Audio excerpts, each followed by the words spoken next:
신약성경 196쪽 사도행전 6장 8절부터 15절까지의 말씀을 한 절씩 교독하시겠습니다. 사도행전 6장 8절에서 15절 교독합니다.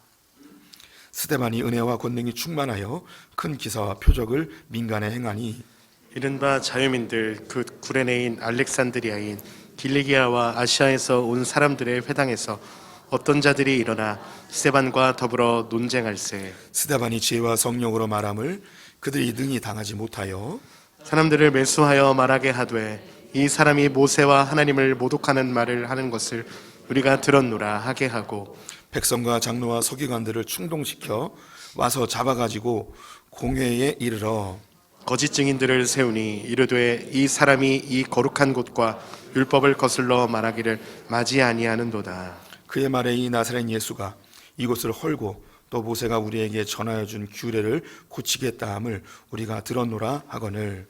공회 중에 앉은 사람들이 다 스데반을 주목하여 보니 그 얼굴이 천사의 얼굴과 같더라. 아멘. 우리 성도님들 오늘도 주님의 보좌 앞으로 나오신 성도님들을 주님의 이름으로 축복합니다.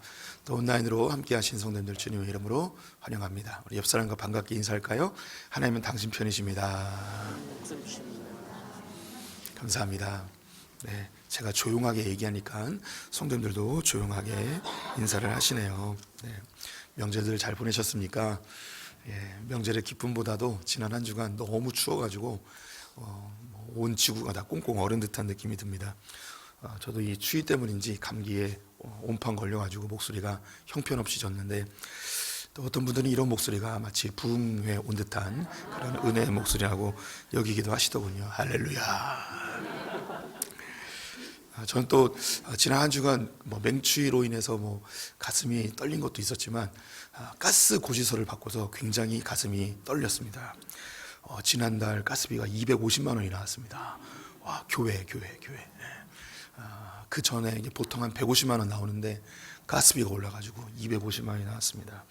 우리 성도님들 집에서도 이런 충격적인 상황에 놓여 있으실 텐데요. 날씨도 춥고 마음도 춥고, 그런데 오늘 이 설교와 예배로 우리 차가워진 마음이 좀 훈훈해지고 따뜻해지는 시간이 좀 되셨으면 좋겠습니다. 오늘은요, 최초의 순교자인 스데반 집사님에 대한 이야기를 중심으로 해서 설교를 해보도록 하겠습니다. 오늘 한 부분을 읽긴 하였는데 스데반 집사님의 이 사건은 6장부터 7장 전체를 다 읽어야 합니다. 하지만 그 시간적 여유가 없기 때문에 한 부분만 읽게 됐는데요. 스데반 집사님이 거짓된 증인들에 의해서 회당의 재판정에서 선고를 받고 돌에 맞아 돌아가시게 되죠. 순교하시게 됩니다. 이 과정 속에서 마지막으로 죽기 직전에 한 편의 설교를 남겼는데 그것이 바로 사도행전 7장입니다. 아브라함부터 예수 그리스도까지 흘러오는 구속의 역사를 한 편의 설교로 선포하였습니다. 그리고 돌에 맞아 돌아가시게 되었는데, 혹자들은 왜 스데반 집사님이 이렇게 돌에 맞아 죽었는가 이야기를 하면서 설교가 너무 길어서 돌에 맞아 죽었다 이렇게 이야기한 분이 있으셨습니다. 그런 것 같지는 않고, 그런데 또 혹시도 모르죠. 제가 오늘 설교가 좀 길어요. 성도님들 절대 돌 던지지 마시고 급하신 분들은 중간에 나가셔도 이해하도록 하겠습니다. 예수님께서 승천하시고 성령을 기다리라 하였고 성령이 강림하시자 초대교회 최초의 교회가 탄생하게 됩니다. 교회의 시대가 열려지게 된 것이죠. 예루살렘 교회가 베드로의 설교로 3,000명이 회심하면서 부흥의 시작이 열리게 되었죠. 예수님이 죽으심으로 교회가 탄생하게 되었습니다. 예수님이 십자가에 죽으시고 낳은 것이 바로 교회입니다. 예수가 교회를 낳게 된 것이죠. 예수님의 죽음과 그분의 부활과 그분의 십자가가 없었다면 이 교회도 존재할 수가 없습니다. 멋진 건물과 높이 솟아있는 십자가, 많은 사람들이 모여 있다 할지라도 그 교회에 십자가의 복음이 없다면 그것은 교회라 할 수가 없습니다. 또한 교회는 하나님의 열망의 산물입니다. 하나님께서 이 땅에 하나님의 통치와 다스림이 임하는 하나님 나라를 만들고 싶어 하셨죠. 그래서 하나님은 아담을 통하여, 노아를 통하여, 아브라함을 통하여, 그리고 이스라엘 민족을 통하여 하나님 나라를 이루고 싶어 하셨습니다. 하지만 다 실패로 돌아가게 되었고, 하나님이 친히 육신을 입고 이 땅에 오셔서 하나님 나라가 무엇인지, 하나님의 통치를 받는 것이 무엇인지 예수님이 친히 모범을 보이셨습니다. 그를 따르는 자들을 제자라 하고 그 무리를 교회라 하게 됩니다. 이렇게 하나님의 열심으로, 하나님의 열망으로 교회가 탄생하게 된 것이죠. 교회는 단순히 사람의 모임이나 건물이 아닙니다. 교회는 하나님의 통치와 다스림이 임하는 하나님 나라를 이 땅 가운데 보여주는 통로입니다. 하나님과 세상 사이에 다리의 역할을 감당하는 것이죠. 브릿지의 역할을 감당합니다. 그래서 이것을 신학적 용어로 제사장적 사명이다 라고 이야기합니다. 하나님과 세상 사이에 중보자의 역할로 선 제사장적 사명이 바로 교회가 맡은 사명입니다.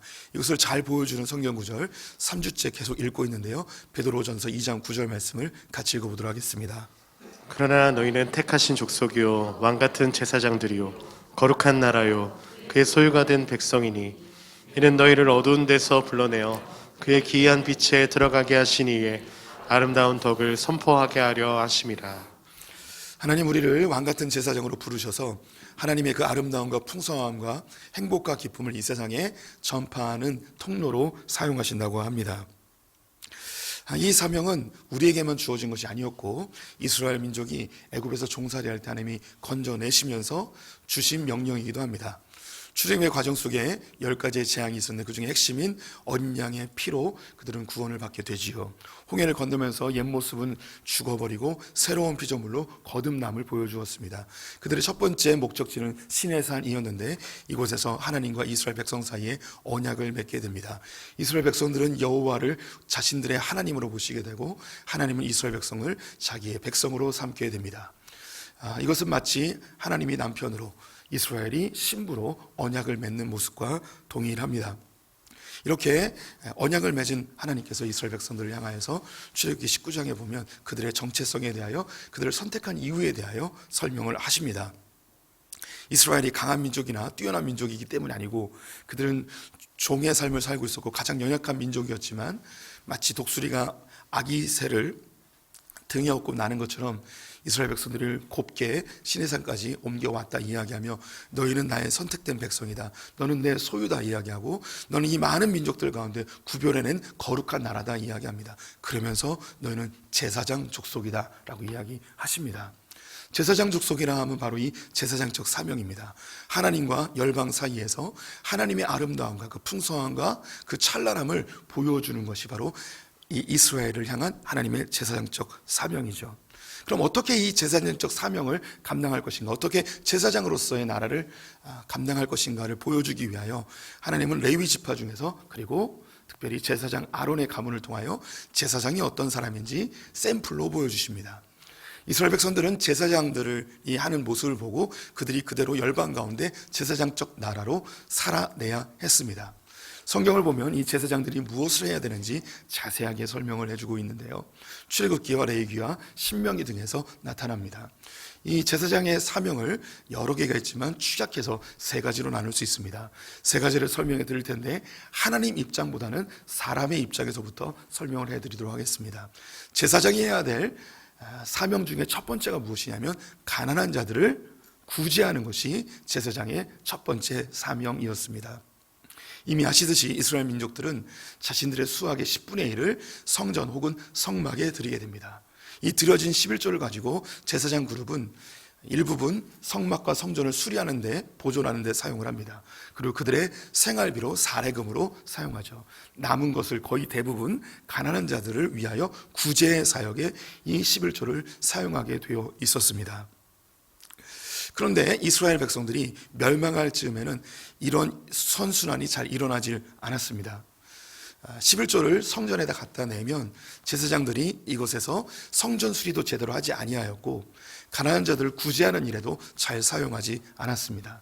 즉 제사장과 레위인들의 자기 배를 채우는 일에만 이 11조를 사용하게 된 것이죠. 이런 부조리함에 대해서 백성들은 당연히 분노하게 되었고 11조를 성전에 갖다 내지 않는 상태가 되었습니다.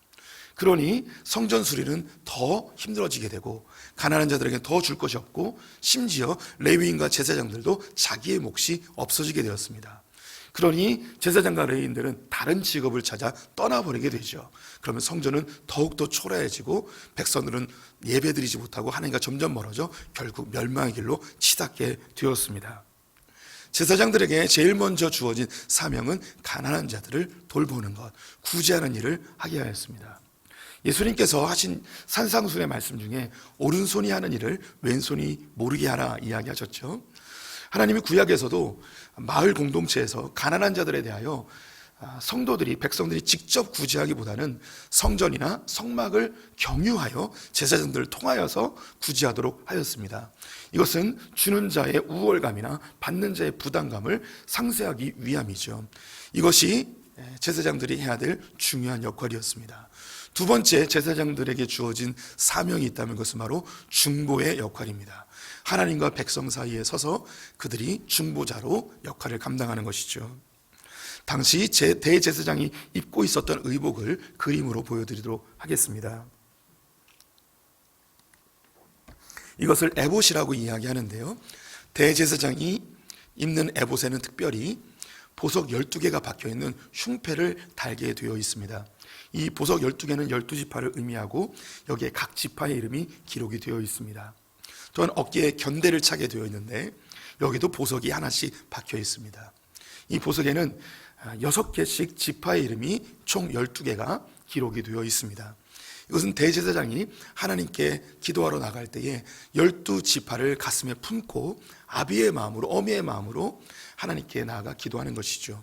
또한 어깨에 12지파를 메어서 마치 멍에를 메은 소처럼 봉사하며 백성들을 위하여 헌신하는, 축복하는 위치에 놓여 있음을 의미하였습니다. 우리가 잘 알고 계시는 선지자 사무엘이 있는데요, 사무엘은 원래 대제사장입니다. 또한 마지막 사사이기도 하죠. 그가 은퇴하여 사역을 마무리할 때에 많은 백성들이 아쉬워하고 서운해하였습니다.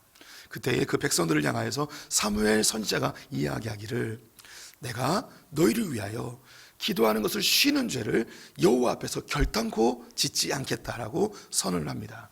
내가 이제 더 이상 제사를 집례하지 아니하고 절기를 집례하지 않지만 너희를 향한 중보의 기도의 사역은 내가 목숨이 끊어지는 그 순간까지 이어가겠다라고 중보의 역할을 감당하겠다 이야기하고 있죠. 제사장들에게 주어진 세 번째 사명은 하나님께 나아가는 것입니다. 당시 성막의 모습을 그림으로 보여드리겠습니다. 성막과 성전은 재료가 다를 뿐 구조는 똑같습니다. 네모칸에 있는 것이 성막입니다. 성막은 성소와 지성소로 이루어져 있는데요, 이것을 성막이라 이야기하고 주변으로 울타리가 있습니다. 이 울타리를 합치어서 회막이라고 부릅니다. 이스라엘 백성들은 성막에 들어갈 수 없고 회막 안에 번지단 뜰에서 예배를 드립니다. 제사장들만이 성막 곧 성소와 지성소로 들어가게 되는데 물두멍에서 손과 발을 정결하게 씻고 성막 안에 들어가, 즉 하나님 앞으로 나아가 하나님에게 기도하고 말씀을 받고 다시 백성들에게 나와 그 말씀을 증거하는 일을 제사장들이 감당하였습니다. 이들이 하나님께 나아가는 역할을 했는데 특별히 대제사장은 1년에 한 차례 대속죄일에 몸을 정결하게 씻고 지성소로 들어가 하나님께 예배하는 일을 하였습니다. 이 대제사장의 옷 에봇 제일 밑에는 구슬이 달려 있습니다. 이 구슬에서 방울 소리가 나게 되어 있었는데요, 대제사장이 움직일 때에 주변 사람들이 이 대제사장에게 손을 대면 이 대제사장이 흠을 얻게 되어서 부정하게 되어 자기의 업무를 제대로 감당하지 못하기 때문에 경계의 목적으로 구슬을 달아 놓았습니다. 그런데 이 대제사장이 지성소에 들어갔을 때 그가 혹 회개하지 않은 죄가 있다면 하나님께 즉시 죽음을 당하게 됩니다. 그래서 성경에는 기록되어 있지 않지만 유대인 전승에 의하면 대제사장의 발에 끈을 묶게 되어 있습니다. 혹시 지성소 안에서 대제사장이 죽으면 그 안에 들어가 시체를 수습할 수가 없기 때문에 죽었을 때, 즉 구슬 소리가 나지 아니하면 끈으로 잡아당겨 그 시체를 수습하게끔 하였던 것이죠. 대제사장은 1년에 한 차례 지성소로 들어갈 때 늘 두려움을 가지고 들어갑니다. 혹시 내가 회개하지 않은 죄 때문에 죽을 수도 있지 모른다는 그 죽음의 공포를 안고 주님께 나아가는 사람들이었습니다. 제사장들에게는 세 가지의 사명이 있었습니다.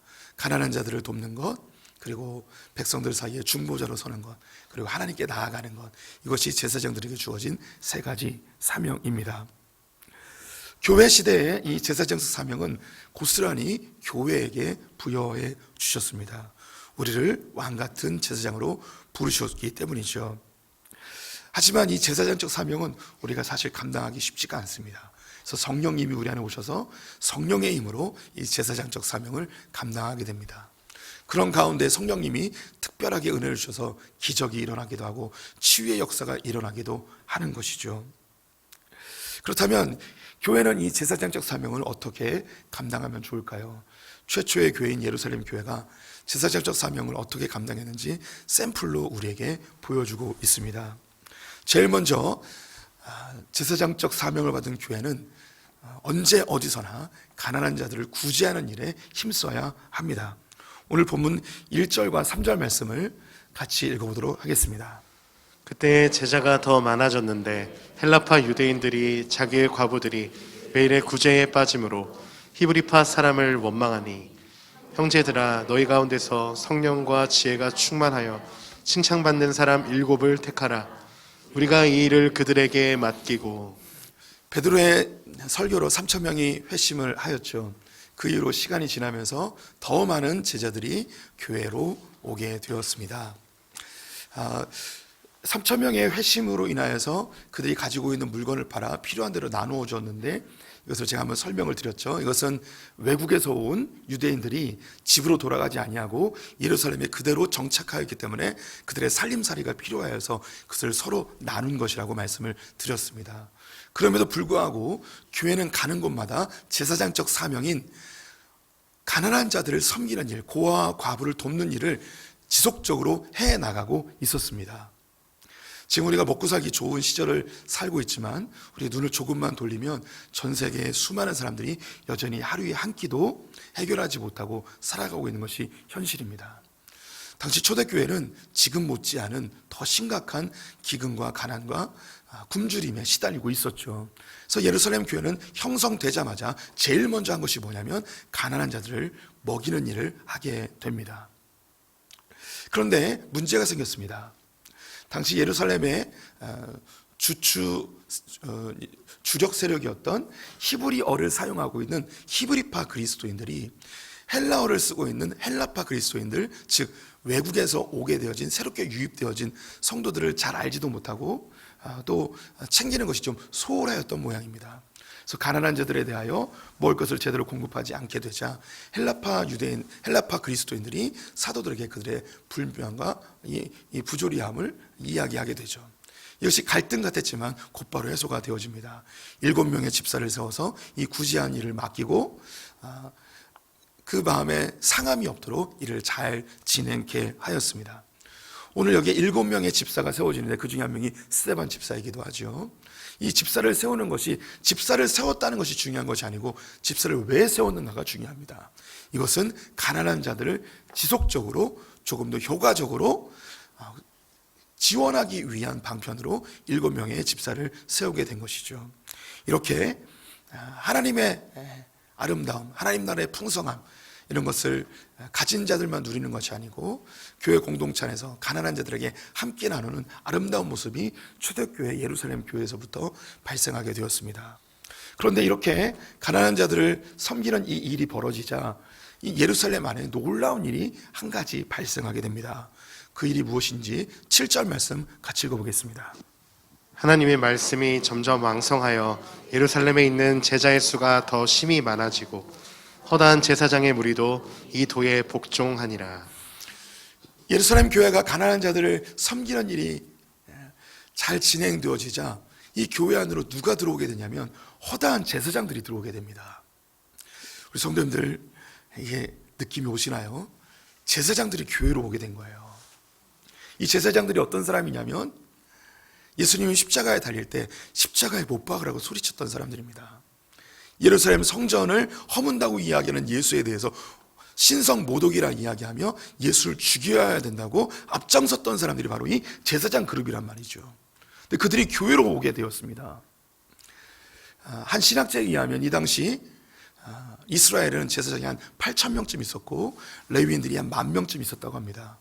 얼만큼 예루살렘 교회로 오게 되었는지 모르지만 성경은 그 수를 셀 수 없을 정도로 허다하게 많이 왔다고 합니다. 그냥 몇 명, 10명 하면 100여 명 이렇게 셀 수 있는 게 아니고 셀 수 없을 만큼 제사장 그룹이 교회로 쏟아져 들어오게 됐다는 거예요. 왜 왜 이 제사장들이 예수를 십자가에 못 박으라고 소리쳤던 이 제사장들이 왜 교회로 들어왔을까요?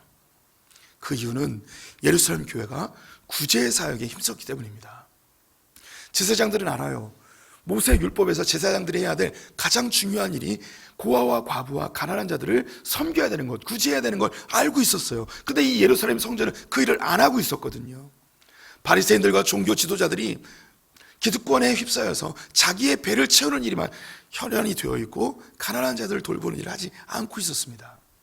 그런데 새로 생긴 이 예수를 믿는 이 교회는 그 일을 하고 있는 거예요. 모세 율법을 파기한다고 모독하였는데 오히려 모세 율법을 더 잘 지키고 있는 이 교회를 보면서 여기가 진짜구나, 예루살렘 성전은 껍데기였구나, 그들은 그것을 깨닫고 교회로 들어와 예수 그리스도의 제자의 삶을 살기 시작하였습니다.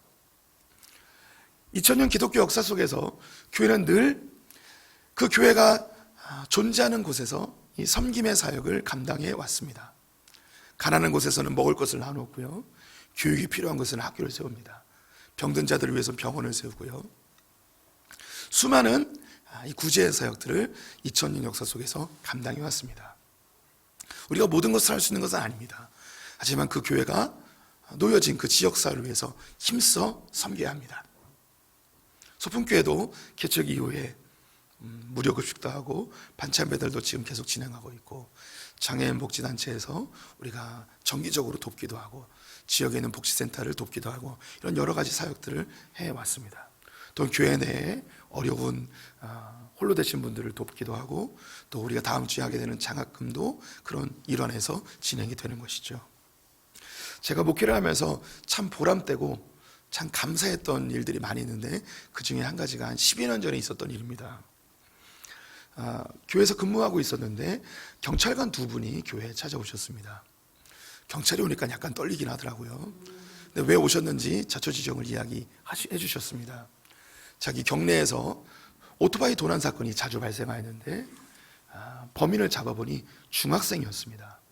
이 아이는 처벌받을 수 있는 나이가 안 되어서 집으로 훈방 조치를 해야 되는데, 그래도 부모님을 만나서 계도를 해야 되기 때문에 집에 찾아갔다고 합니다. 근데 집에 찾아갔는데 이미 부모님들은 이혼한 상태였고 아버지는 연락이 안 되었습니다.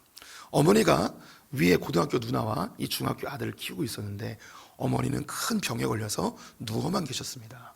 그 아이를 돌볼 수가 없는 거죠.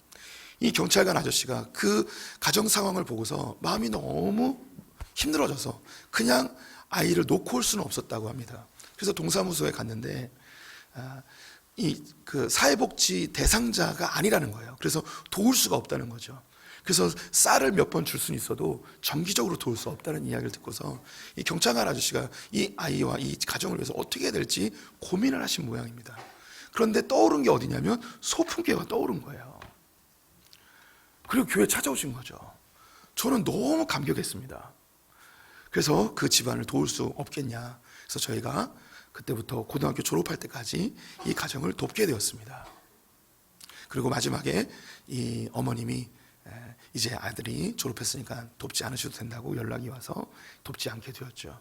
제가 이 아이를 도운 것, 그 가정을 도운 것, 이게 기쁜 게 아니고 그 경찰관 아저씨가 이 하객동에 많은 교회가 있는데 한 어려운 가정을 도울 수 있는 교회로 소풍교회를 떠올렸다는 것이 저희가 얼마나 큰 감격이었는지 모릅니다.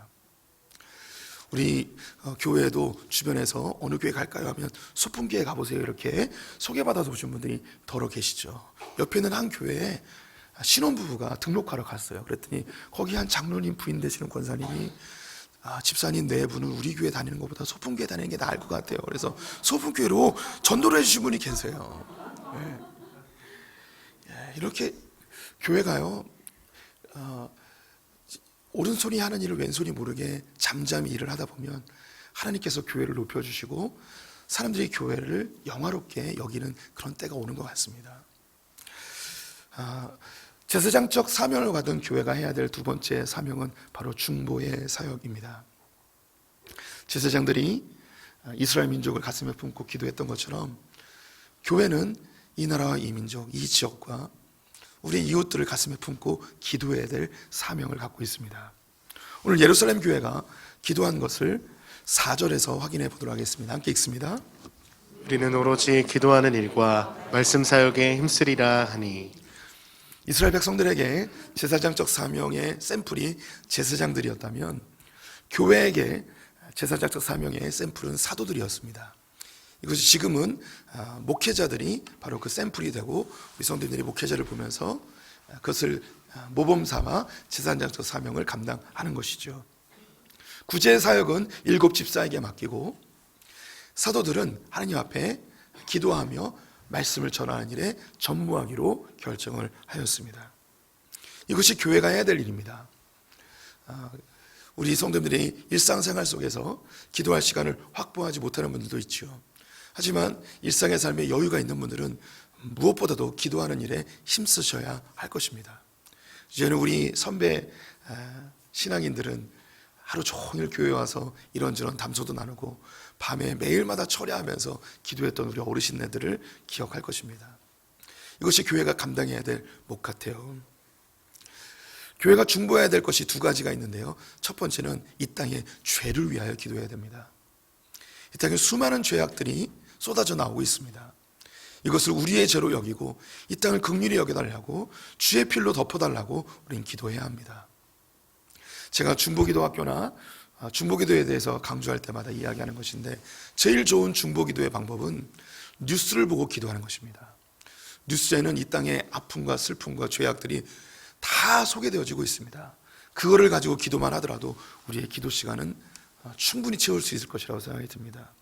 저는 사실 이렇게 이야기하여도 저도 뉴스를 보고 시간을 내서 기도해 본 적은 사실 없습니다. 우리 성도들 중에서도 그렇게 규칙적으로 기도하는 분은 저도 사실 못 봤는데 몇 년 전에 우리 교회 이주웅 목사님이 오셔서 말씀 집회를 해주신 적이 있었어요. 그분이 자기 어머니 이야기를 해주셨습니다. 자기 어머니는 매일 9시 뉴스를 보신대요. 그리고 그 9시 뉴스를 가지고 수첩에 기도 제목을 쓰고 9시 뉴스가 끝나자마자 골방으로 들어가셔서 기도를 하신다고 합니다. 실제로 그런 분이 있는 거예요. 근데 이 기도를 밤새 기도하고 새벽 기도 시간에 교회 가서 기도하고 돌아오셔서 잠을 좀 청하시고 또 일상을 살아간다고 하셨습니다. 참 멋진 어머니 밑에 멋진 사역자가 태어났다라고 생각이 듭니다. 우리 성도들이 꼭 이렇게 하지 않으실지라도 교회가 해야 될 일이 있다면 그것은 바로 이 땅의 죄를 위하여 기도해야 합니다. 또한 제사장적 기도는 무엇인가? 축복하는 기도입니다. 아픈 곳, 갈라진 곳, 허물어진 곳에 들어가 그것을 치료해달라고 축복 기도하셔야 됩니다. 우리 교회는 예배를 시작할 때 민수기 6장에 있는 제사장의 기도를 합니다. 아론의 축복이라고도 하는데요. 우리 이 세상엔 수많은 사람들이 똑똑하다고 이야기하는 그런 사람들이 이 세상을 비판합니다. 정죄합니다. 판단합니다. 그런데 그 어떤 종교도 어떤 지식인도 이 땅을 축복하지는 않습니다.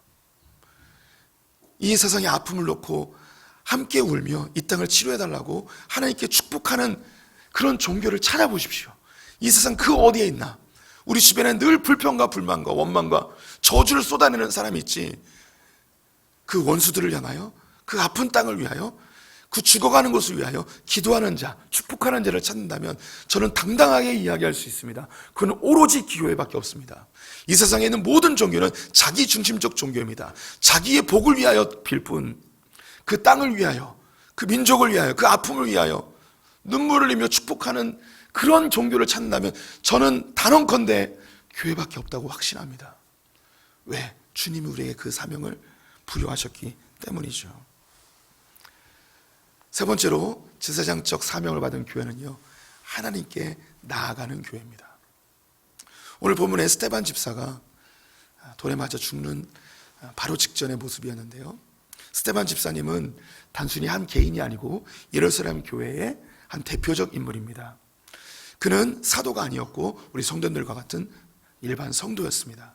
그가 집사라는 직분을 가지고 있었는데 그가 은혜와 권능으로 충만하여서 복음을 전할 때 큰 기사와 표적들이 일어나게 되었습니다. 우리와 같은 그런 성도이죠. 우리의 삶인 거예요. 그런데 예루살렘에 존재하지 않았던 이방에서 살던 유대인들이 이 이야기를 듣고서 너무 마음이 불편하여 그와 논쟁을 하였지만 이기지 못하였습니다. 그들은 구레네 사람, 알렉산드리아 사람, 킬리기아 사람, 아시아 사람이었습니다. 구레네는 지금의 리비아고요. 알렉산드리아는 지금의 이집트입니다. 킬리기아와 아시아는 터키의 중부 지방과 서부 지방을 이야기합니다. 이들이 자신들이 알고 있었던 율법과 예수 그리스도의 복음이 충돌하게 되자 논쟁이 붙게 된 거죠. 근데 이길 수가 없었어요. 그래서 거짓 증인들을 세워서 사내들인 공의에 끌고 가 거기서 재판을 하여 사형 선고를 받게 합니다. 그가 이런 고초를 당하면서 놀라운 일이 그에게 일어나게 되는데요. 그 일을 15절과 7장 55절 56절에서 읽어보도록 하겠습니다. 공회 중에 앉은 사람들이 다 스데반을 주목하여 보니 그 얼굴이 천사의 얼굴과 같더라. 스데반이 성령 충만하여 하늘을 우러러 주목하여 하나님의 영광과 및 예수께서 하나님 우편에 서신 것을 보고 말하되 보라 하늘이 열리고 인자가 하나님 우편에 서신 것을 보노라 한대. 스데반 집사님이 법정에서 사형의 선고를 받으시는 그 과정 속에 얼굴이 천사처럼 변하게 되었습니다. 죽음 직전에는 하늘이 열리고 보좌에 계신 하나님과 우편에 서신 예수 그리스도를 보게 됩니다. 하늘의 영광이 스데반 집사에게 임재하여서 그의 모습이 천사처럼 변하게 된 것이죠. 주님께 나아갈 때, 그의 목숨을 걸고 주님께 나아갔을 때 천국을 보고 그가 변화되는 영광을 경험하게 됩니다. 근데 이 일은 스데반 집사님에게 일어난 것이 아니고 구약에서 한 번, 신약에서 한 번 더 일어났습니다. 구약에서는 모세가 그 얼굴이 빛으로 변하는 일이 있었습니다. 이스라엘 백성들이 금송아지를 만들고 우상 숭배를 하게 되자 하나님은 진노하셨고 이스라엘 백성들을 다 죽여버리고 모세 너를 통하여서 새로운 민족을 세우겠다고 말씀하십니다. 이때 모세가 목숨을 걸고 주님께 기도합니다. 주님, 한 번만 기회를 더 주십시오. 생명책에서 내 이름을 지워버리시고 나를 죽여버리시고 나를 지옥불에 던져버리시고 이 민족을 살려주십시오. 중보자로 하나님 앞에 목숨 걸고 나아가게 됩니다. 그때 하나님께서 그 기도를 기다렸다는 듯이 받으시고 그렇다면 이스라엘 백성들에게 한 번 더 기회를 주겠다. 너무나 쉽게 용서해 주시는 이 하나님의 모습을 보고 모세가 오히려 당황하며 하나님 도대체 이 민족을 향한 목적과 계획이 무엇입니까? 하나님이 이 민족을 향한 계획이 도대체 무엇이기에 이런 기도에 쉽게 한 번 더 기회를 주십니까? 하나님 이 민족을 향한 영광이 무엇입니까? 계획이 무엇입니까? 그런 기도를 할 때 하나님께서 내가 너에게 영광을 보여주겠다 하며 얼굴을 보이지 않으시고 등만 보여주십니다. 그 하나님의 나라의 그 뒷모습만 보고도 얼굴이 빛으로 변하게 되죠. 그리고 백성들이 그 빛을 보지 못하도록 수건으로 얼굴을 가리게 됩니다. 마치 하나님 나라가 커튼으로 가리워져 있는데 커튼을 살짝 열었더니 그 영광의 광채가 모세의 얼굴에 비춰진 것과 같은 것이죠. 그가 하나님께 나아갈 때 백성을 품고 죽을 각오를 하고 나아갔더니 하나님의 영광을 경험하게 되었습니다. 예수님께서 십자가를 앞에 두고 복음서의 클라이막스라고 할 수 있는 변화산에 가십니다. 이 변화산에서 천국의 모습을 잠깐 보이시고 곧바로 십자가의 길로 걷게 되시는데요. 죽음을 앞에 두고 베드로와 야고보, 요한을 데리고 변화산에 올라갔을 때 천국이 살짝 들치워지자 예수님께서 빛된 형상으로 변화되게 됩니다. 그래서 그 산을 변화산이라 하는 것이죠. 예수님이 십자가의 죽음을 앞에 두고 두려워하여 뒤로 물러서지 아니하고 하나님께 담대히 나갈 때에 하나님의 영광을 보게 되었습니다. 스데반도 그렇습니다. 그가 복음을 전할 때 위협이 있었고 목숨에 상함이 있었지만 뒤로 물러가지 아니하고 타협하지 아니하고 하나님께 한 걸음 한 걸음 나갈 때 마치 대제사장이 죽음을 각오하며 지성소로 들어갔듯이 모세가 죽음을 각오하고 이스라엘 백성들을 위하여 충보하였듯이 예수님이 십자가를 앞에 두고 변화산에 올라갔듯이 이 스데반이 죽음을 각오하고 복음 앞에 섰을 때에 그가 얼굴이 천사처럼 빛된 형상으로 바뀌고 하나님의 영광을 보게 됩니다. 교회는 이런 곳입니다. 교회는 가난한 자들을 구제하고 이 땅을 위하여 중보하면서 복음 앞에 물러서지 아니하고 때로는 죽음을 각오하라도 하나님께 한 걸음 한 걸음 전진하면 교회는 영화로워지는 것입니다. 우리 성도님들이 어느 때 영화로워질까요? 우리가 미스코리아가 돼서 모든 영광을 주님께 올려드립니다. 이럴 때 영광일까요? 유명 연예인이 트로피를 들고 모든 영광을 주님께 올려드립니다. 이럴 때 영광이 될까요? 충분히 될 수 있을 것입니다. 하지만 진정한 영광은 제사장적 사명을 잘 감당할 때입니다. 가난한 자들을 구제하고 이 땅을 위하여 축복하며 중보하고 복음 앞에서 그 어떤 두려움 속에서도 타협하거나 물러서지 않고 주님께 한 걸음 한 걸음 나아갈 때 교회는 영화로워지는 것이죠. 저의 설교는 한 페이지가 남았습니다. 1시가 지났습니다. 우리 성도님들에게 저에게 5분의 시간을 더 주시면 설교를 더 하고 그냥 끝내라 이놈아 하고 그냥 끝내겠습니다. 허락하신 줄 알고 그냥 제 마음대로 할래요. 제가 참 좋아하는 책 한 권을 소개해드리겠습니다. 로드니 스타크라는 분이 쓰신 기독교 승리의 발자취라는 책입니다. 저분은 텍사스 베일러 대학교에서 종교사회학을 가르쳤는데 지난 7월에 돌아가셨습니다. 이 책은 로마가 기독교에 의해서 어떻게 정복되었는지를 사회학적으로 다룬 책입니다. 이 책이 서구 기독교와 한국 기독교에 큰 충격을 주었는데 그 이유는 이 로드니 스타크라는 분이 기독교인이 아니었기 때문입니다. 이분은 그냥 일반 인문사회학의 교수로서 매우 객관적으로 제3자의 입장에서 로마가 어떻게 기독교에 의하여 정복되었는지를 아주 건조하게 기록하였습니다. 근데 거기에 있는 내용들이 우리 기독교인들에게 큰 충격을 안겨주는 내용들이었습니다. 여러 가지 사건들이 있었지만 그 중에 제일 큰 사건 하나를 소개해 드리겠습니다. 로마 제국이 진행되는 동안 두 번의 큰 전염병이 돌았습니다. 첫 번째 전염병은 1600년경에 전염병이 돌았는데 그 원인은 정확히 알 수 없지만 아마도 로마가 많은 원정 전쟁으로 인해서 다른 나라의 풍토병이 옮겨온 것이라고 추론을 합니다. 로마 제국에 있는 수많은 사람들이 이 전염병으로 생명을 잃었습니다. 첫 번째 전염병이 좀 사그러진 이후에 300여 년경에 다시 두 번째 전염병이 돌게 되었습니다. 첫 번째 큰 홍역을 앓았던 많은 귀족들과 왕족들은 자기의 집을 다 버려두고 전염병이 걸리지 않는 저 시골로 별장으로 다 피신을 하였습니다. 하지만 일반 서민들은 갈 곳이 없었죠. 그래서 자기 집안에 전염병이 걸린 사람이 있으면 이 사람들을 그냥 길바닥에 버려버렸습니다.